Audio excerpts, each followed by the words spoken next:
Power doesn't start in the White House.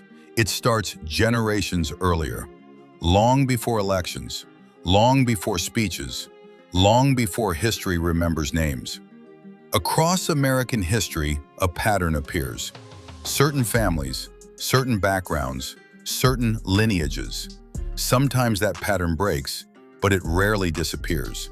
To understand it, we have to start at the beginning. The legend says George Washington was self-made, but the reality begins with inheritance.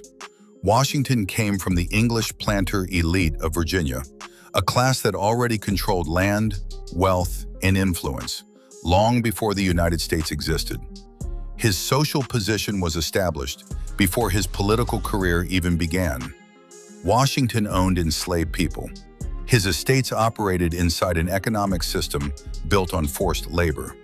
And yet, the republic he helped create declared equality as its founding principle.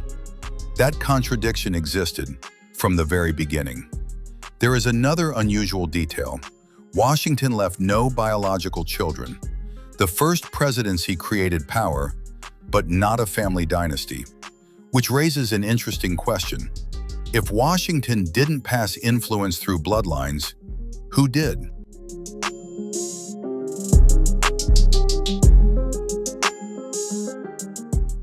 Thomas Jefferson wrote one of the most famous lines in American history: "All men are created equal." But Jefferson's genetic legacy tells a more complicated story. DNA evidence strongly indicates he fathered children with Sally Hemings, a woman he enslaved. Those children carried his DNA, yet under the law, they were born into slavery. For generations, historians denied this possibility, not because evidence was weak, but because the implications were powerful. If Jefferson's private life contradicted the nation's founding ideals, what other presidential stories had been simplified?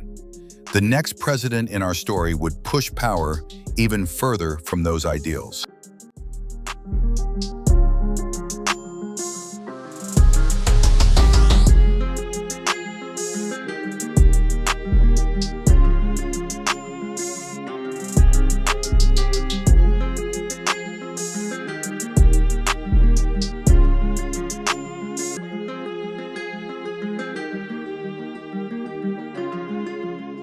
Andrew Jackson built his reputation as the outsider. He grew up in a poor Scots-Irish immigrant family on the American frontier. Jackson told voters something new: you didn't need elite ancestry to reach the presidency. For a moment, that seemed true. But once Jackson gained power, the system looked familiar again. He became a wealthy slave owner. He expanded presidential authority, and his enforcement of the Indian Removal Act forced indigenous nations from their lands. Entire communities were displaced, entire lineages broken. Jackson proved something unsettling. Elite ancestry was not required to reach power, but power could still defend elite systems. Still, one man would soon challenge that pattern.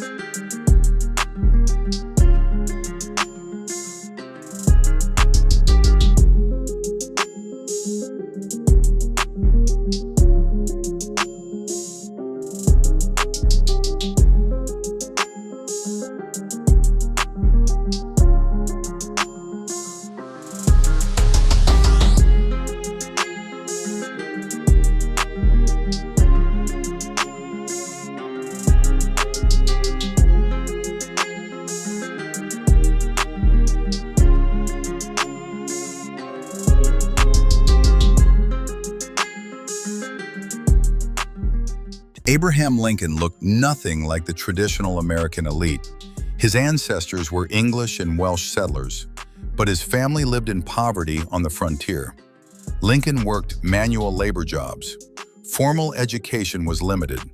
Even his family history contained uncertainties. Rumors about his ancestry circulated during his lifetime. There was no powerful surname behind him. Lincoln rose through discipline, intelligence, and political instinct.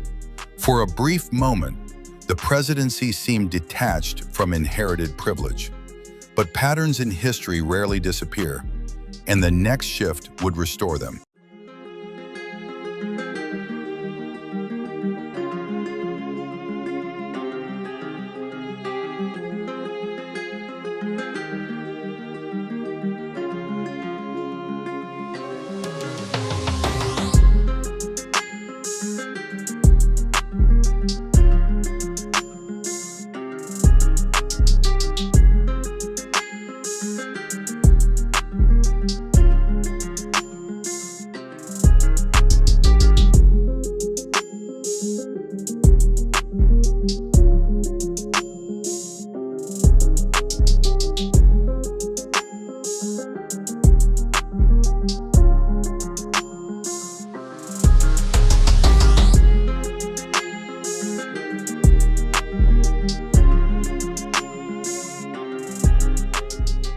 Theodore Roosevelt represented the return of elite lineage.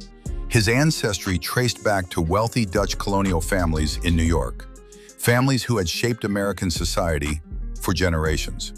Roosevelt grew up surrounded by privilege, elite education, elite connections, elite expectations. He became one of the most energetic presidents in American history. But his authority was reinforced by something deeper than personality: security, the security of belonging to powerful networks. And in an unexpected twist, the Roosevelt influence would appear again.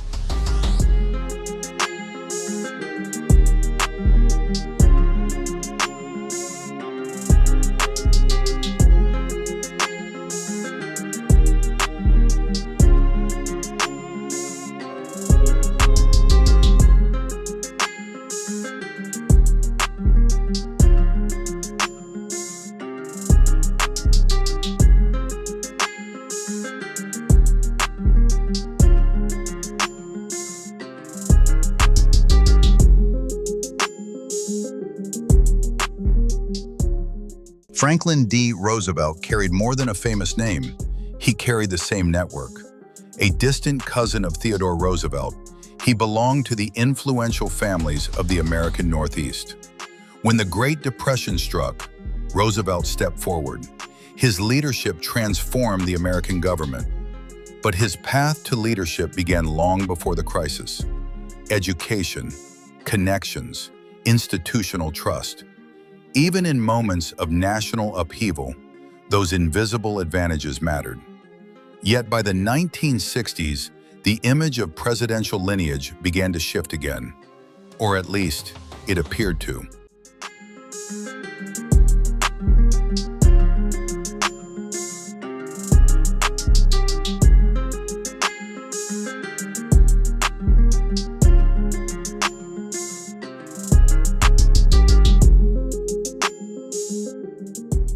John F. Kennedy was presented as the son of Irish immigrants who reached the White House. That story inspired millions, but it wasn't the entire picture.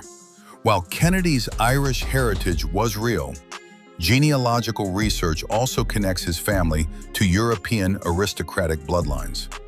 By the time Kennedy entered national politics, wealth and influence were already firmly established. The public saw a symbol of opportunity. Political insiders saw continuity. Kennedy's heritage wasn't hidden. It was carefully framed. And decades later, another president would emerge from a very different background.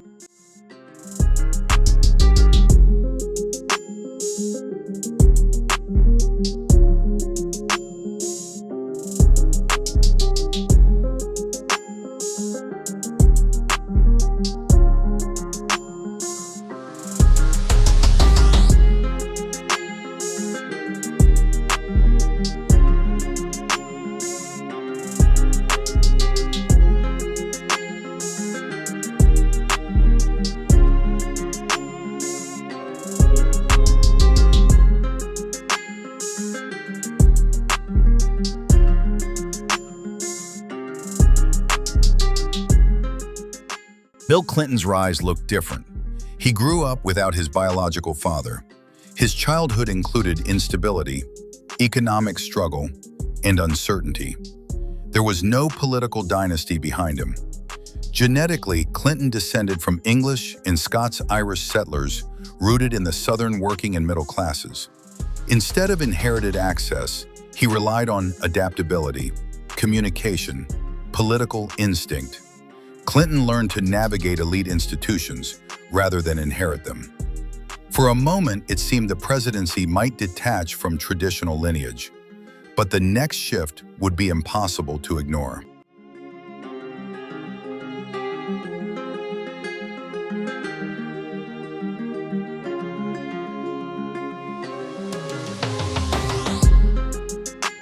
Barack Obama represented a historic transformation in presidential lineage. His father was Kenyan. His mother came from a white American family whose ancestry may also trace back to early enslaved Africans. For the first time, African ancestry stood openly at the center of presidential identity. It sparked debate. It challenged long-standing assumptions about leadership, and it forced Americans to reconsider something deeper than politics. A question that runs quietly through this entire story: how much of leadership is shaped not only by elections, but by lineage?